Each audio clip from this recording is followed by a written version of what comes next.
Hello শিক্ষার্থী বন্ধুরা, তোমরা সবাই কেমন আছো? তোমাদের লেখাপড়া কেমন চলতেছে? নিশ্চয়ই সবার চূড়ান্ত পরীক্ষা চলতেছে, বছরের শেষ, শীতকাল। সকালবেলা ঘুম থেকে উঠে অনেক লেখাপড়া করা লাগতেছে। আসলে এগুলো আসলে একটু বিরক্তিরই বিষয়, কিন্তু তারপরেও কিন্তু করতে হবে, কারণ জীবনে যদি একটু লেখাপড়াই না করো ঠিকভাবে, তাহলে আসলে সঠিক পথ খুঁজে পাবে না। তো আমরা কি করাচ্ছিলাম? আমরা করাচ্ছিলাম হচ্ছে ট্রান্সফরমেশন অফ সেন্টেন্স। সেন্টেন্সের প্রায় 28টা ক্লাস হয়ে গেছে, আজকে 29তম ক্লাস হবে তোমাদের, যেখানে আমরা আলোচনা করছিলাম তোমাদের যদি সিম্পল সেন্টেন্স থাকে, সেটা যদি তোমরা কমপ্লেক্স সেন্টেন্সে কনভার্ট করতে চাও, তোমাদেরকে কোন কোন নিয়ম ফলো করতে হবে এই বিষয়ে আলোচনা চলছিল। ইতিমধ্যেই এই সিম্পল সেন্টেন্স থেকে কমপ্লেক্স সেন্টেন্সে রূপান্তর করার দুইটা নিয়ম আলোচনা করা হয়ে গেছে। আজকে তৃতীয় নিয়ম নিয়ে আলোচনা করব। সিম্পল সেন্টেন্স হচ্ছে সরল বাক্য, এটা থেকে তোমরা কমপ্লেক্স সেন্টেন্স অর্থাৎ জটিল বা মিশ্র বাক্যে কনভার্ট করবা, তারই নিয়ম নিয়ে আলোচনা করছিলাম। তা আগের দুইটা নিয়ম তোমরা কেমন বুঝলে সেটাও একটা বিষয় আছে। তো আজকে নতুন যে 3 নম্বর নিয়মটা নিয়ে আলোচনা করব, সেটা মনোযোগ দিয়ে দেখবা সবাই। চলো আলোচনা শুরু করি। দেখো, সিম্পল সেন্টেন্স থেকে কমপ্লেক্স সেন্টেন্স রূপান্তরের 3 নম্বর নিয়মটা 29তম ক্লাসে তোমরা স্লাইডটা দেখতে পাচ্ছ। এখানে কি দেখা যাচ্ছে দেখো, নিয়মে বলতেছে যদি সিম্পল সেন্টেন্সে টু থাকে, তোমার সরল বাক্যে অর্থাৎ সিম্পল সেন্টেন্সে যদি টু থাকে, তাহলে কমপ্লেক্স সেন্টেন্স করতে হলে তোমাদেরকে কি করতে হবে? কমপ্লেক্স সেন্টেন্স করতে হলে তোমাদেরকে প্রথমে সাবজেক্ট বসাইতে হবে, এরপরে ভার্ব বসাবা, এরপরে তোমার যে সিম্পল সেন্টেন্সে যে টুটা আছে, এই টু উঠে তার পরিবর্তে সো বসাই দিবা। প্রথম ক্লজের বাকি অংশ যা থাকবে তা হুবহু বসবে। এরপরে টু এর পরিবর্তে দ্যাট বসবে। টু এর পরিবর্তে অর্থাৎ দ্বিতীয় যে টুটা থাকবে, প্রথমে থাকবে টু, আর পরে থাকবে TO2। এই দ্বিতীয় যে টুটা থাকবে, এই টু এর পরিবর্তে দ্যাট বসবে। প্রথম ক্লজ অনুযায়ী সাবজেক্ট বসবে। প্রথম ক্লজ প্রেজেন্ট টেন্স হলে ক্যান নট, আর পাস্ট টেন্স হলে সেখানে কুড নট বসাবা। এরপরে মেইন ভার্ব সহ বাকি অংশ বসে যাবে। আগের যে দুটো নিয়ম করানো হয়েছিল সিম্পল সেন্টেন্স থেকে কমপ্লেক্স সেন্টেন্সে রূপান্তরের প্রথম 1 এবং 2 নম্বর যে নিয়ম করানো হয়েছিল, তার থেকে এই নিয়মটা কিছুটা হলেও সোজা। তো নিয়মটাতে কি বলছে আরেকবার আমরা শুনি। সিম্পল সেন্টেন্সে টু থাকলে কমপ্লেক্স সেন্টেন্সে রূপান্তর করতে হলে প্রথমে আমাদেরকে সাবজেক্ট বসাইতে হবে, এরপরে হচ্ছে ভার্ব, তারপরে টু এর পরিবর্তে সো বসাবা, প্রথম ক্লজের বাকি অংশ বসাই দিবা, যা থাকবে তাই বসাবা। এরপরে টু এর পরিবর্তে দ্যাট বসাবা, প্রথম ক্লজ অনুযায়ী সাবজেক্ট বসাবা। প্রথম ক্লজ যদি প্রেজেন্ট টেন্স হয় তাহলে তোমরা ক্যান নট বসাবা, আর যদি পাস্ট টেন্স হয় তাহলে কুড নট বসাবা। এরপরে মেইন ভার্ব সহ বাকি অংশ বসাই দিবা। নিয়ম যেটা আলোচনা করলাম, এবার তারই আলোকে দুইটা উদাহরণ দেই, উদাহরণে আরও বেশি ক্লিয়ার হয়ে যাবে। দেখো, প্রথম উদাহরণটাতে কি বলছে, Ravi is too sad to speak a few words. অর্থাৎ রাবি এতই দুঃখিত যে সে কিছু বলতে পারছিল না। Ravi is too sad to speak a few words. তাইলে আমরা এই সিম্পল সেন্টেন্সটাকে কি করব? কমপ্লেক্স সেন্টেন্সে রূপান্তর করব। তাইলে প্রথমে রাবি যেটা সাবজেক্ট আছে এটা বসলো, এরপরে ভার্ব ইজ বসলো দেখো, এরপরে টুটা উঠে গেল, সেখানে বসলো হচ্ছে সো। রাবি ইজ সো, এরপরে হচ্ছে প্রথম ক্লজের যে বাকি অংশটা ছিল সেটা অর্থাৎ sad. Rabi is so sad. এইবার টুটা উঠে গেল, দ্বিতীয় যে টু এটা উঠলো, উঠে সেখানে বসলো হচ্ছে that.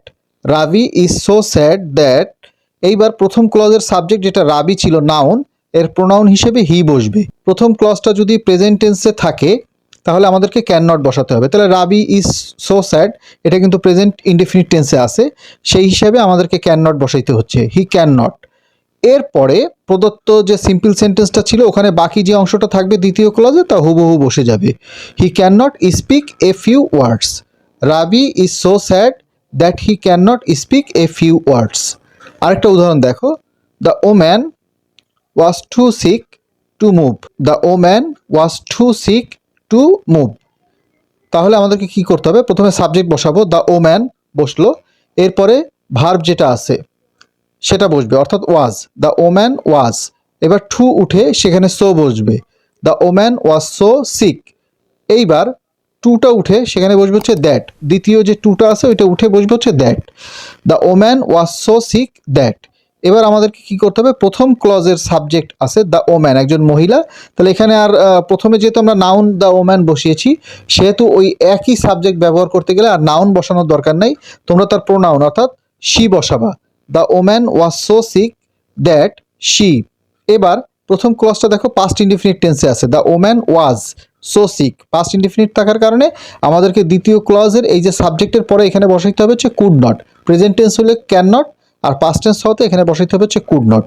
She could not move, the woman was so sick that she could not move. এটা হলো 3 নম্বর নিয়মের মূল আলোচনা, যে টু থাকলে আমাদেরকে কি করতে হবে। কিন্তু আগের যে 2টা নিয়ম আলোচনা করেছিলাম গত 2টা ক্লাসে, সেখানে 2টা নিয়মেরই কিন্তু ব্যতিক্রম ছিল। তো আজকে 3 নম্বরটাও কিন্তু তার থেকে আলাদা নয়। 3 নম্বরের এই মূল নিয়মটার আলোকে এর একটু ব্যতিক্রম একটা নিয়ম আছে। পরের স্লাইডে আমরা ব্যতিক্রম নিয়মটা আলোচনা করব। দেখো তাহলে এর ব্যতিক্রম মানে এই টুই থাকবে, কিন্তু এর কিছু একটা আছে যেখানে এক্সেপশনাল একটা কেস থাকবে, ওখানে যে আমাদেরকে কি করতে হবে সেটা আমরা পরের স্লাইডে দেখি। দেখো টু যুক্ত সিম্পল সেন্টেন্স যেটা স্বাভাবিক থাকবে সেটা তো আগের যে স্লাইডটা সেটাতে কিন্তু আলোচনা করলাম, কিন্তু এর একটা ব্যতিক্রম যে বিষয়টা আছে সেটাই হলো বোঝার বিষয়।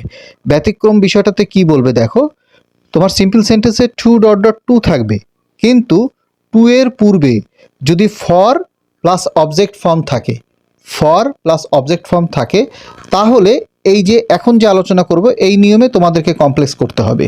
আচ্ছা, এখানে অবজেক্ট ফর্ম বলতে কি বুঝাইছি? অবজেক্ট ফর্ম হচ্ছে একটা সাবজেক্টের 3টা ফর্ম থাকে, active form, passive form, possessive form. Active, passive আর হচ্ছে পসেসিভ। এটার উদাহরণটা কেমন? যেমন আই, মি, মাই। এখানে আই হচ্ছে অ্যাক্টিভ, মি হচ্ছে গিয়ে তোমার প্যাসিভ, আর হচ্ছে মাই হচ্ছে পসেসিভ। একইভাবে যদি আমি আলোচনা করি হি, হিম, হিজ, এখানে হি হচ্ছে অ্যাক্টিভ, হিম হচ্ছে গিয়ে তোমার প্যাসিভ, আর হিজ হচ্ছে গিয়ে তোমার পসেসিভ। একইভাবে she, her, her, they, them, their, we, us, our. এইভাবে এখানে উই হচ্ছে গিয়ে অ্যাক্টিভ, আস হচ্ছে গিয়ে প্যাসিভ, আওয়ার হচ্ছে গিয়ে পসেসিভ। তাহলে এই এখানে অবজেক্ট ফর্মটা থাকবে, অর্থাৎ প্যাসিভ ফর্মটা থাকতে পারে এখানে, ঠিক আছে? তো এই অবজেক্ট ফর্ম বা প্যাসিভ ফর্ম যদি থাকে, তাহলে আমাদেরকে কোন নিয়মে কমপ্লেক্স করতে হবে সেটাই এখন বুঝবো। তাহলে কি করতে হবে আমাদেরকে, দেখো আগের যে নিয়ম ওইটা কিন্তু হুবহু থাকবে, শুধুমাত্র এই কমপ্লেক্স করার সময় ফর বাদ দিতে হবে।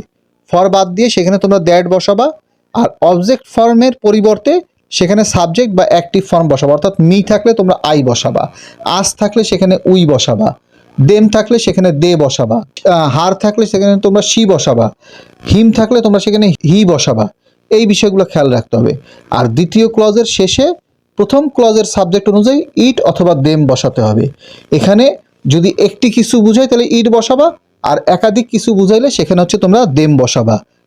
প্রথম ক্লজের সাবজেক্টে যদি একটা কিছু বুঝায় তাহলে ইট বসাবা, আর একাধিক কিছু বুঝাইলে সেখানে তোমরা দেম বসাবা। তাহলে এবার উদাহরণটা দেখো, the sum is too hard for me to solve. দেখো এই যে এই ফর মির জন্য আর কি এই অতিরিক্ত নিয়মটা আলোচনা করা।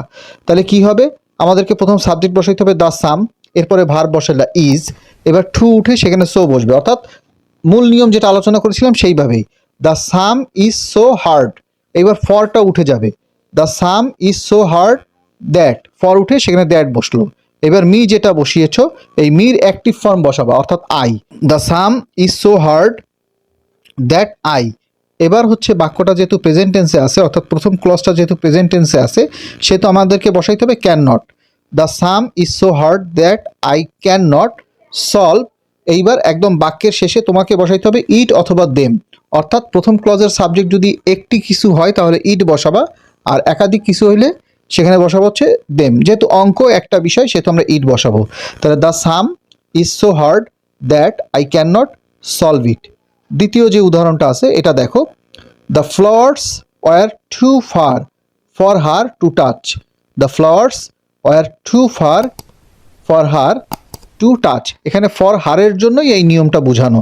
তাহলে আমাদেরকে কি করতে হবে দেখো, দ্য ফ্লাওয়ার্স, এবার ভার্ব যেটা আছে were, the flowers were too উঠে সেখানে সো বসলো, the flowers were so fur.